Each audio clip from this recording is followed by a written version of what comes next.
Hola, en este video vamos a revisar nuestra sesión número 6 del programa Sin Estigma de la Obesidad. Recordemos que esta es nuestra última sesión del programa. Aquí vamos a estar trabajando el tema de profesionales de salud sin estigma de la obesidad. Así que comencemos nuestro video presentando los temas que vamos a ver en cada uno de los webinars que conforman a la sesión. En el webinar número 1 estaremos hablando sobre el estigma de la obesidad infantil. En el webinar número 2 platicaremos un poco sobre el síndrome de burnout y cómo es que afecta a los profesionales de la salud y participa dentro de la estigmatización. Y por último, en el webinar número 3 veremos el rol del estigma de la obesidad en la atención médica. Así que comencemos nuestro primer webinar precisamente enfocado al estigma de la obesidad infantil. ¿Por qué vamos a tocar este tema en esta última sesión? Pues porque hemos hablado mucho de estigmatización de forma generalizada y sobre todo con un enfoque en las sesiones anteriores a lo que es el adulto. Ahora pues nos vamos a enfrascar un poco en lo que sería el estigma de la obesidad, pero en la población pediátrica o en los niños y niñas. Entonces, dentro de los datos que nosotros tenemos de si existe estigmatización y si hay evidencia, cómo esto impacta a este tipo de población de niños y niñas y adolescentes, pues nosotros tenemos que hay un estudio realizado en 2021 y 2022 en el cual se evaluaba precisamente qué tanto había estigmatización dentro de lo que sería esta población y se encontró en estos estudios o en uno de ellos específicamente que se hace sobre un tratamiento para el problema de la obesidad en niños en el cual se van a un campamento y bueno, se trabajan diferentes estrategias para combatir el problema. Ahí se reporta que de todos los niños que participaron que tenían obesidad, el 64% tuvieron estigmatización durante la etapa del campamento y eso que el campamento estaba enfocado precisamente a esta población y a lo que es el tratamiento específicamente. Además, se encontró en estos estudios que en la escuela de todos los niños que presentan obesidad, el 71% sufre de algún tipo de acoso o de bullying y que esto dura por más de un año. Y dentro de lo que sería esta estigmatización que va, lo comentaba, desde el acoso hasta el bullying, también tiene que ver mucho con el tema de intimidación, es decir, la agresión es bastante fuerte hacia este grupo de población. Por otro lado, en cuanto a lo que serían los padres, ¿qué comentan o qué pasa?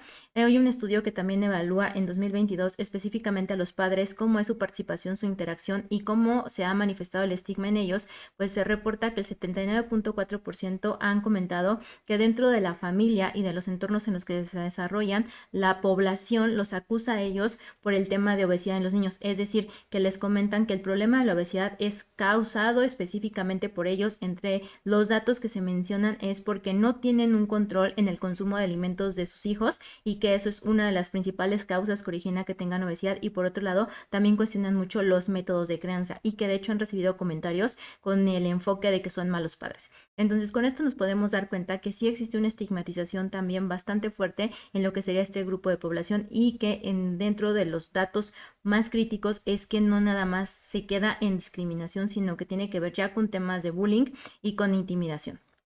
Entonces, dentro de lo que serían todos estos datos que podrían ser bastante alarmantes, pues tenemos entonces que nuestros niños con obesidad están sufriendo burlas, están sufriendo acoso y están sufriendo victimización. Entonces, esto se tiene que trabajar, ya que si se sigue manteniendo así, vamos a tener niños que en un futuro van a ser adultos, que van a venir con toda una carga emocional y todo un entorno que le ha afectado tanto que la carga psicológica puede venir bastante dañada. Entonces, sí se está pidiendo que se trabaje mucho en este aspecto precisamente para evitar pues todo este tipo de complicaciones, ya que también se ha reflejado que si estos niños llegan con todos estos problemas a la etapa adulta, la calidad de vida va a disminuir con respecto a otro grupo de población o con respecto a otro tipo de enfermedades. Es decir, que el tener estigmatización de la obesidad tiene un mayor riesgo en todos los aspectos de disminución de calidad de vida. Dentro de lo que serían estos enfoques, entonces nosotros tenemos que los entornos en donde se desarrolla el estímulo de la obesidad en los niños va desde la familia, en lo que sería el tema de los maestros. Hay algunos estudios que mencionan que los maestros hacen mucha referencia a la imagen corporal de los estudiantes dentro de lo que sería este entorno y que también se ve bastante afectado, que los compañeros son uno del grupo de población que más suele agredir y atacar a la población infantil con obesidad, y que los medios de comunicación de alguna u otra forma también influyen en este tipo de estigmatización. De hecho, se ha encontrado que el estigma de la obesidad pediátrica se ve presente en un 70% en los medios de comunicación. Entonces, hay una gran cantidad de entornos que favorecen desafortunadamente este tipo de problema. Además, las expectativas que se tienen sobre los niños que tienen obesidad se enfocan no nada más al tema de la imagen, sino a lo que son sus habilidades, sus aptitudes y hasta sus expectativas. Se han hecho estudios también donde se ha reflejado sobre qué tanto consideran que un niño con obesidad tiene menos expectativas académicas en rendimiento que un niño sin obesidad, y lo que se ha reportado es que específicamente sí, los niños con obesidad se ven, o la población en general y los maestros y el entorno escolar los clasifican como personas o como alumnos que tienen un menor desempeño académico que las personas con otro peso o con otra imagen corporal. Entonces aquí lo que tenemos es también un sesgo del peso bastante explícito y que lleva obviamente al sesgo de internalización a nuestros niños. Otro punto importante son las consecuencias. Entonces, ¿con qué estamos trabajando? Estamos trabajando con niños que van a generar un ambiente de vulnerabilidad en el cual empieza desde discriminación, burlas, acoso, hasta ya problemas de desregulación que nos pueden afectar en nuestras emociones, y esto nos puede llevar a problemas psicológicos y psiquiátricos como depresión, ansiedad. Entonces, estamos viendo niños que desde tempranas edades empiezan a desarrollar este tipo de problemas. Además, también tenemos que empiezan a tener falta de interacción con la sociedad, y entonces empiezan a tener menos amistades, a no querer salir, y entonces el entorno se vuelve todavía más hostil. Tratan de evitar el tema de la escuela, es decir, asistir a la escuela. ¿Por qué? Porque es uno de los lugares donde más a veces se ven acosados o se ven discriminados. Y todo esto también conlleva a que en lugar de que disminuya el control de los alimentos, o mejor dicho, que la conducta se pueda regular, existe una alimentación emocional en la cual pues puede desarrollar hasta un trastorno de conducta y con ello hasta los propios atracones. Además, también tenemos que dentro de estas consecuencias pueden empezar el abuso de ciertas sustancias. Se ha visto que pacientes con obesidad que han desarrollado o han estado constantemente en un entorno que favorece la estigmatización, dentro de las soluciones que encuentran es algún tipo de adicción a tempranas edades. Por otro lado, también la distorsión de la imagen corporal es un tema crucial en esta etapa, sobre todo en la adolescencia. ¿Por qué? Porque podemos llegar a algún trastorno de conducta alimentaria como trastorno de atracón o como la bulimia, que están muy relacionados con el tema de la obesidad. Obviamente tenemos pacientes con una baja autoestima que pueden llegar hasta la autolesión y, lo más grave, a suicidarse. Entonces es una población que debemos de tener muy consciente que está siendo vulnerable a todo el tema de la estigmatización. Por otro lado, dentro de algunos factores que nosotros podríamos o proponer cambiar para no tener este problema de estigma, es disminuir, por ejemplo, los altos niveles de estrés mental. Hay que ver con el paciente que tiene obesidad cómo se encuentra este tema del estrés, la ansiedad, la depresión, y empezarlo a trabajar. Es un tema crucial, y en el caso de cada profesional, pues canalizarlo a psiquiatría o psicología según sea el caso. También otro de los temas importantes para el desarrollo de la obesidad y que está dentro de este tema de estigmatización es el tiempo frente a pantalla. Muchas veces se ha dejado por un lado el tema de que el niño, dentro de lo que sería uno de los factores etiológicos para el desarrollo de la obesidad, es el tiempo que está frente a la televisión o frente a un dispositivo, y se enfoca más al tema, no, pues hay que restringirle alimentos y a lo mejor hay que pensar en algún tipo de dieta, considerando que esta población no es candidata para llevar una dieta de restricción calórica ni de ningún tipo, sino realmente hay que modificar la conducta para que sea más saludable la alimentación. También hay que enfocarse a ver cómo está el tiempo frente a pantalla de los niños. Al día de hoy, por el estilo de vida y después de una pandemia, que fue lo que nos pasó, los niños están más tiempo frente a la pantalla, y entonces eso hace pues que no tengan un sueño correcto. Eso hace que puedan tener ciertas conductas de alimentación, que mientras están frente a pantalla estén consumiendo alimentos y no perciban esta sensación real de hambre y de saciedad. También otro de los datos importantes es el ciclo circadiano. Los malos patrones de sueño favorecen en los niños el tema de la obesidad. Entonces, niños que se duermen muy tarde, que duermen muy pocos periodos de tiempo, pues es un factor etiológico para el desarrollo de esta enfermedad. Y por otro lado, también hay que considerar el gen ambiente, el desarrollo, el entorno en donde se encuentran, el tipo de alimentación de la familia. Factores genéticos van a favorecer también el tema de la obesidad siempre y cuando estén presentes.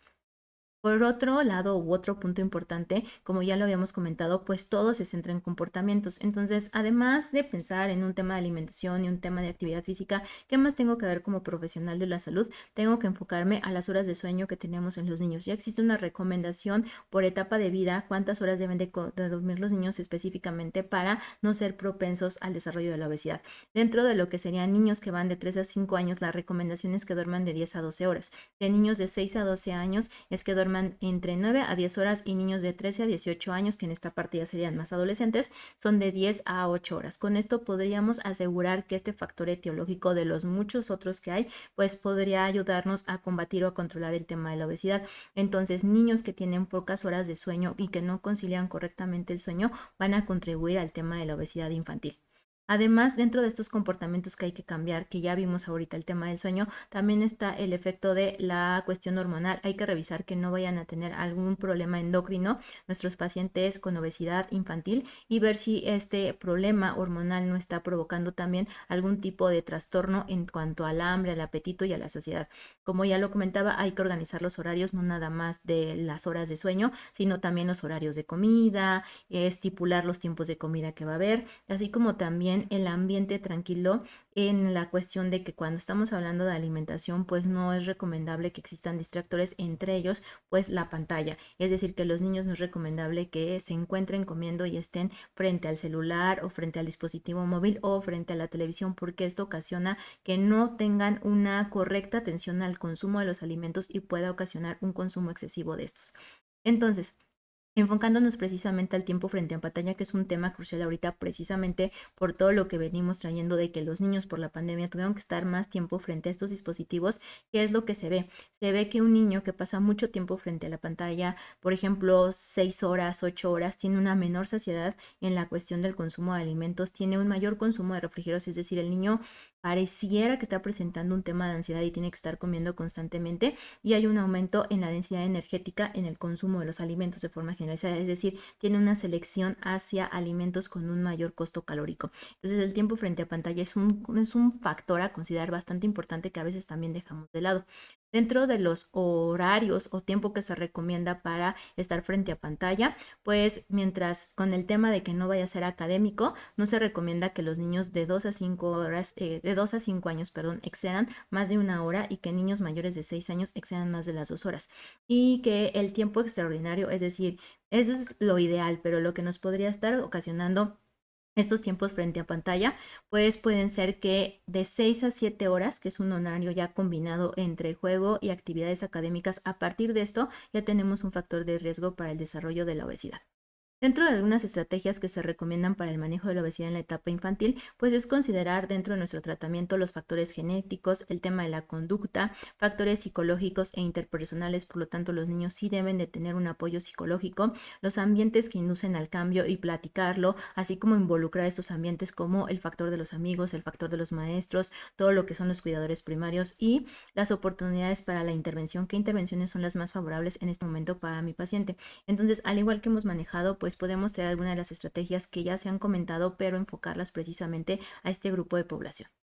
Dentro de otros componentes de intervención, pues tenemos el tema de que hay que alfabetizar tanto a los niños como a los padres. No es el trabajo solamente en niño, sino en conjunto, padres y niños, y como comentaba, con los cuidadores. El tema de la actividad física, ver qué actividad física le gusta más al niño, no se la podemos imponer, motivar al niño a realizar la actividad física y en dado caso que no la quiera realizar, ver por qué no la quiere realizar. A veces también las áreas donde realizan la actividad física, pues genera algún tipo de estigmatización o de acoso o de bullying, entonces también hay que ver que no vaya a estar sucediendo esto y no es que el niño no quiera hacer actividad física, sino que estos sean los motivos que causan las barreras. Hay que ver el tema de el estilo de vida, también podemos aplicar atención plena y alimentación consciente en los niños. Hay que ver también las estrategias educativas, podemos agarrar de los diferentes modelos educativos alguna estrategia para trabajarla con los niños y al final lo que nosotros buscamos es que el niño tenga esa autoeficacia y motivación intrínseca para que también se empiece a empoderar desde estas pues pequeñas edades. Y otro de los datos importantes es que no podemos tener una sola estrategia, sino dependiendo las características de mi paciente y la etiología del desarrollo de la obesidad, pues hay que considerar cuáles son las mejores intervenciones también para mi paciente.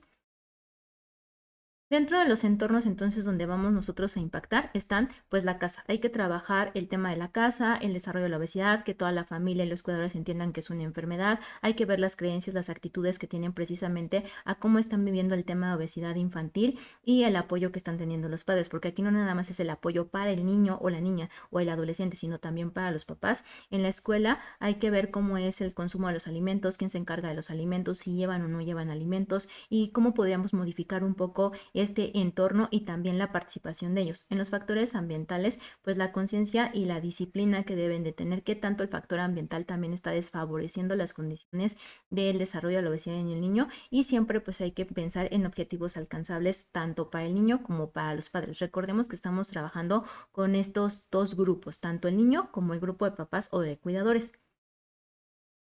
Ya casi para terminar, entonces, dentro de nuestras estrategias tenemos que personalizarla. En todos los pacientes la personalizamos, pero en los niños pues también hay que hacerlo. Entonces, hay que enfocarnos en qué queremos trabajar dentro de nuestro tratamiento, cuándo lo estamos trabajando, en qué etapa de la vida se encuentra nuestro paciente, si está en una etapa crítica del desarrollo, si está en una etapa latente del desarrollo y crecimiento, con quiénes estamos trabajando y dónde lo estamos trabajando, quiénes van a ser nuestros participantes y cuáles van a ser las redes de apoyo también de nuestro tratamiento. Con esto terminamos nuestro webinar número 1 de la sesión 6. Los invito a ver el webinar número 2, en el cual vamos a estar hablando del síndrome de burnout, precisamente enfocado a la estigmatización de la obesidad y a los profesionales de la salud.